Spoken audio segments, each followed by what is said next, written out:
Hi everyone. అనుకోని పెళ్ళి part 60. గమనిక: ఈ పాత్రలు నటులకు సంబంధించినవి కావు. ఇది కేవలం కల్పిత ప్రయోజనం కోసం మాత్రమే. ఏదైనా తప్పులు ఉంటే క్షమించండి. రేయాన్ష్ మాన్వి యూనివర్సిటీ బయట వేచి ఉన్నాడు. ఈరోజు మాన్వి చివరి పరీక్ష. గత 5 రోజులుగా మాన్వి చాలా బిజీగా ఉంది. అతని కోసం మాన్వికు సమయం దొరకడం లేదు. తను మాన్వి చాలా కష్టపడి పనిచేస్తుందని అతని గర్వం. మాన్వి తన పుస్తకాలలోని ప్రతి అధ్యాయాన్ని అక్షరాలా చదివేసింది.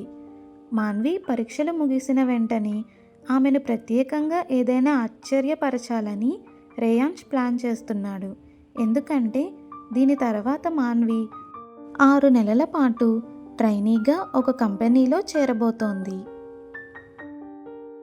ఒక వారం తర్వాత మాన్వి రిజల్ట్స్ వస్తాయి. మాన్వికు చాలాసార్లు చెప్పాడు రేయాన్ష్ అంత ఒత్తిడి చేయవద్దని.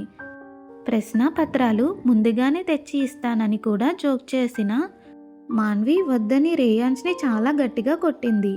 రేయాన్ష్ నవ్వుకున్నాడు తమాషాగా. మాన్వి పంచులు రేయాన్ష్కి ఈకలు తొక్కుతున్నట్లు అనిపిస్తాయని రేయాన్ష్ తనలోనే అనుకున్నాడు. కారు తలుపు తెరుచుకుని మాన్వి లోపలికి వచ్చినప్పుడు రేయాన్ష్ తన ఆలోచనలో మునిగిపోయి ఉంటాడు.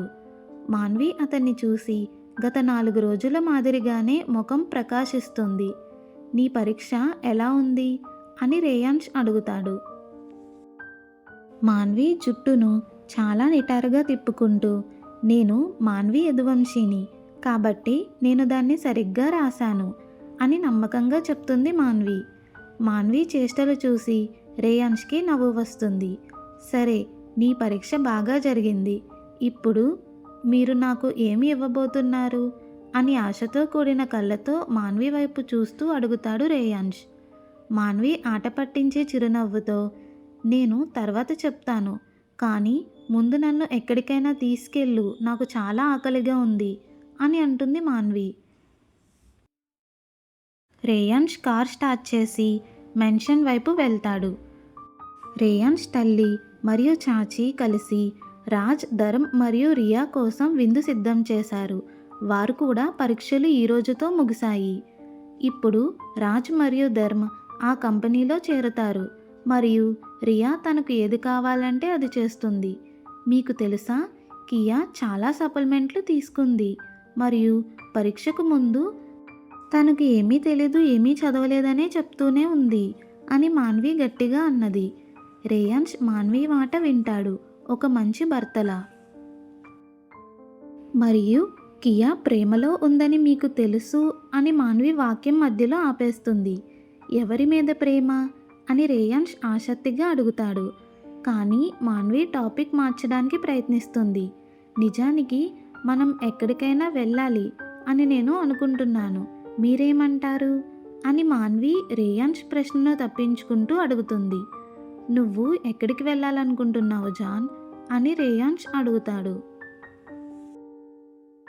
నన్ను ఎక్కడికైనా తీసుకెళ్ళు అని మాన్వి ఉత్సాహంగా చెప్తుంది. మనల్ని ఎవరూ డైవర్ట్ చేయలేని చోటికి నిన్ను తీసుకెళ్లాలనుకుంటున్నాను. నువ్వు నేను మాత్రమే ఒకరినొకరు కౌగిలించుకొని ప్రేమను అనుభవిస్తూ ఒకరినొకరు తెలుసుకుని ప్రేమించుకుంటూ సమయం గడుపుదాము అని రేయాన్ష్ నిజాయితీగా తన ఆలోచనను చెప్తాడు. మాన్వి ఏమీ అనదు, కానీ ఆమె నవ్వుతున్నట్లు అతనికి అర్థమవుతుంది. మాన్వి నిశ్శబ్దం ద్వారా మాన్వి ఆనందం వెల్లవిరుస్తుంది. నేను నిన్ను ప్రేమిస్తున్నాను రేయాన్ష్ అని మాన్వి అకస్మాత్తుగా అంటుంది. ఆ మాటలు విన్న వెంటనే రేయాన్ష్ గుండె కొట్టుకోవడం మానేసినట్లు అవుతుంది. మాన్వి మొదటిసారి ఆ మాటలు అన్నప్పుడు లాగానే. రేయాన్ష్ మాన్వి చేతిని పట్టుకుని తన ముఖాన్ని దగ్గరగా తీసుకొని దాని వెనక భాగంలో మృదువైన ముద్దు పెడతాడు. నేను నిన్ను ఇంకా ఎక్కువగా ప్రేమిస్తున్నాను నా ప్రేమ అని రేయాన్ష్ చెప్తాడు. మాన్వి అతని చేతి పట్టు బిగించుకుని పట్టుకుంటుంది. మాన్వి ఇంటికి చేరుకుంటుంది. అమ్మా, ఇది నేను తిన్న కచోరీల కల్లా అత్యుత్తమైనది, నీకు తెలుసు కదా అని ధర్మ్ విరామం కూడా తీసుకోకుండా నోరు మూసుకుంటూ తింటూ అంటాడు. అవును, మరియు ఈ సమోసా తదుపరి స్థాయి ఇది అని రాజ్ నోరు నిండా పెట్టుకుని అంటాడు. వాళ్ళు అన్నీ తింటుంటే మాన్వి నవ్వుకుంటుంది.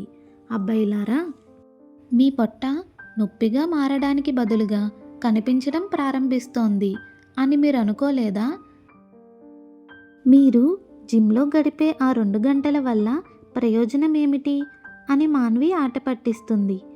మా పొట్ట కనిపిస్తోందా అని దాదాపుగా చదునుగా ఉన్న వారి పొట్టలను చూస్తూ ఇద్దరూ ఒకేసారి అడుగుతారు. అవును, మీరిద్దరూ 3 నెలల గర్భిణీ స్త్రీలలా కనిపిస్తున్నారు అని రియా తన మిల్క్ షేక్ తాగుతూ క్యాజువల్గా చెప్తుంది. అమ్మా, మా కడుపు నిండిపోయింది, ఇంక చాలు అని వాళ్ళు కలిసి తమ సీట్ల నుండి లేచారు. అందరూ పగలబడి నవ్వుతారు. వాళ్ళు తమాషా చేస్తున్నారు, మూర్ఖులు అని చాచి తల అడ్డంగా ఊపుతూ అంటుంది. అబ్బాయిలు అందరి వైపు చూస్తారు, కానీ అది వాళ్ళను మరింత ముద్దుగా చూపిస్తుంది. అమ్మా, నేను ఇప్పుడు నిద్రపోయి రేపు ఉదయం లేస్తాను. నా దగ్గర పనులన్నీ అయిపోయాయి, నా పరీక్షలన్నీ అయిపోయాయి అని మాన్వి తింటూ అంటుంది. సరే, బాగా పడుకో, నీకు కావలసినంత విశ్రాంతి తీసుకో అని రేయాన్స్ తల్లి అంటుంది. మాన్వి నవ్వుతుంది. మేము కూడా రేపు ఉదయం వరకు నిద్రపోతాము అని ముగ్గురు భోజన ప్రాంతం నుండి లేచి అంటారు. రేయాన్స్ మళ్ళీ ఆఫీస్కి వెళ్తాడు. ఏదో అత్యవసర పని వచ్చింది. రేయాన్స్ దానిని నిర్వహించాల్సి వచ్చింది. మాన్వి తన గదిలోకి వెళ్ళి మంచం మీద కూలిపోయి కుంభకర్ణుడిలా నిద్రపోతుంది. ఎందుకంటే పరీక్ష తర్వాత నిద్ర అది ప్రపంచంలోనే అత్యంత స్వర్గపు విషయం. మాన్వి నిద్ర లేచి సమయం చూసుకుంటుంది. ఓరి దేవుడా, మాన్వి 15 గంటలకు పైగా నిద్రపోయింది. ఆమె మంచం మీద కూర్చుని కళ్ళు తుడుచుకుంటుంది. రేయాన్స్ ఎక్కడున్నాడు? రేయాన్స్ నిన్న రాత్రి రాలేదా అని అనుకుంటుంది మాన్వి. మాన్వి లేచి నిలబడగానే రేయాన్స్ గదిలోకి ప్రవేశిస్తాడు. రేయాన్స్ ఎక్కడికో వెళుతున్నట్లుగా సిద్ధంగా ఉన్నాడు. ఆఫ్ వైట్ ప్యాంట్ మరియు నల్లటి టీషర్ట్ ధరించి ఉన్నాడు. నువ్వు ఈ బట్టలు ఎందుకు వేసుకున్నావు? ఎక్కడికైనా వెళ్తున్నావా అని మాన్వి రేయాన్స్ వైపు నడుస్తూ అడుగుతుంది. రేయాన్స్ మెల్లగా నవ్వుతాడు. నేను కాదు, మనం వెళ్తున్నాం, వెళ్ళి త్వరగా రెడీ అవ్వు అని రేయాన్స్ అంటాడు. మాన్వి రేయాన్స్ వైపు అయోమయంగా చూస్తుంది. ప్లీజ్ వెళ్ళి రెడీ అవ్వు, మనకి ఆలస్యం అవుతోంది అని రేయాన్స్ మెల్లగా పదే పదే అంటాడు. మాన్వి తల ఊపి గదిలోకి వెళ్తుంది. మంచం మీద చక్కగా ఉంచిన తెల్లటి పూల ఫ్రాక్ మాన్వికు కనిపిస్తుంది. మాన్వి త్వరగా స్నానం చేసి ఆ డ్రెస్లోకి మారుతుంది. జుట్టును తెరిచి ఉంచి తన ఉంగరం, సున్నితమైన నెక్లెస్ మరియు చిన్న చెవులీలను ధరిస్తుంది. ఆ ఫ్రాక్ మాన్వి మోకాళ్ళ వరకు ఉంటుంది. మాన్వి దుస్తులు ఒకదానికొకటి ఎంత చక్కగా సరిపోతాయో మాన్వి గమనిస్తుంది. ఆమె గది నుండి బయటకు వస్తుంది. కానీ రేయాన్స్ అక్కడ లేడు. రేయాన్స్ కిందకి వెళ్ళాడా అని అనుకుని మాన్వి కూడా కిందకి దిగుతుంది. మాన్వి తన ఫోన్ తీసుకుని తొందరగా దిగి వెళ్తూ ఉంటుంది కిందకి. కానీ చూసేసరికి మొత్తం కుటుంబం అప్పటికే గుమిగూడి ఉంటారు. 2 పెద్ద బ్యాగ్లు తలుపు దగ్గర ఉంచబడ్డాయి. ఇది ఏమిటి అని మాన్వి చుట్టూ చూస్తూ అడుగుతుంది. అమ్మ మాన్విని చూసి నవ్వుతుంది. నీ పెళ్ళయ్యాక నువ్వు రేయాన్స్తో ఎక్కడికి వెళ్ళలేదు కదా, కాబట్టి రేయాన్స్ నిన్ను 3 రోజులు ఎక్కడికో తీసుకెళ్తున్నాడు అని రేయాన్స్ తల్లి అంటుంది. మాన్వి రేయాన్స్ వైపు చూస్తుంది. రేయాన్స్ నవ్వుతాడు. ఎక్కడికి అని మాన్వి ఆసక్తిగా అడుగుతుంది. రేయాన్స్ మళ్ళీ నవ్వుతాడు. ఇది నీకు సర్ప్రైజ్ అని రేయాన్స్ అంటాడు. మాన్వి తిరిగి నవ్వకుండా ఉండలేకపోతుంది. సరే, ఇప్పుడే బయలుదేరండి, మీకు ఆలస్యం అవుతుంది అని చాచు అంటాడు. మాన్వి తల ఊపుతుంది. నువ్వు జాగ్రత్తగా ఉండు, సరేనా అని రేయాన్స్ తల్లి అంటుంది. మాన్వి మళ్ళీ తల ఊపుతుంది. నీకు ఏదైనా అవసరమైతే నాకు కాల్ చేయండి అని నాన్న అంటాడు. మాన్వి మళ్ళీ తల ఊపుతుంది.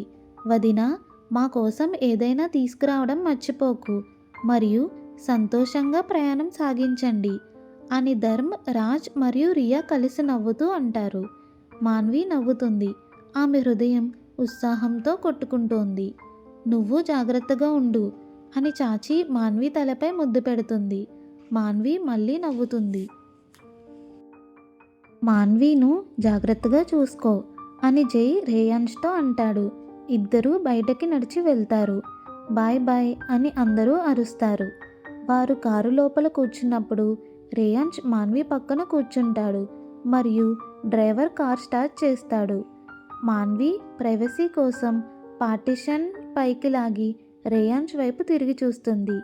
రేయాన్ష్ అప్పటికే మాన్వి వైపు చూస్తున్నట్లు కనిపించాడు. మనం ఎక్కడికి వెళ్తున్నాం అని మాన్వి ఆసక్తిగా అడుగుతుంది. రేయాన్ష్ నవ్వుతూ మాన్విని తన దగ్గరికి లాక్కుంటాడు. మనం అక్కడికి చేరుకునే వరకు ఆగు నా భార్య, ఇది నీకు సర్ప్రైజ్ అని రేయాన్ష్ అంటాడు. మాన్వి ఇంకేమీ అడగదు. నువ్వు బాగా నిద్రపోయావా అని రేయాన్ష్ మాన్వి తలని నిమురుతూ మెల్లగా అడుగుతాడు. అవును, ఇప్పుడు నేను ఫ్రెష్గా ఎనర్జెటిక్గా ఉన్నాను అని మాన్వి అంటుంది. రేయాన్ష్ నవ్వుతాడు. కొంత సమయం తర్వాత కారు ఆగుతుంది.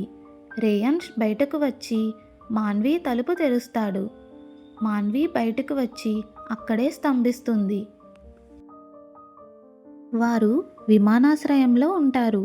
వారు నడుస్తున్నప్పుడు రేయాన్ష్ మాన్వి చేయి పట్టుకుని నవ్వుతాడు. మాన్వి కళ్ళు ఒక జెట్పై పడతాయి మరియు తక్షణమే దానిపై యదువంశీ లోగోను గమనిస్తుంది మాన్వి. ఇది మీ ప్రైవేట్ జెట్టా అని మాన్వి రేయాన్ష్ పక్కన నడుస్తూ అడుగుతుంది. రేయాన్ష్ నవ్వుతాడు.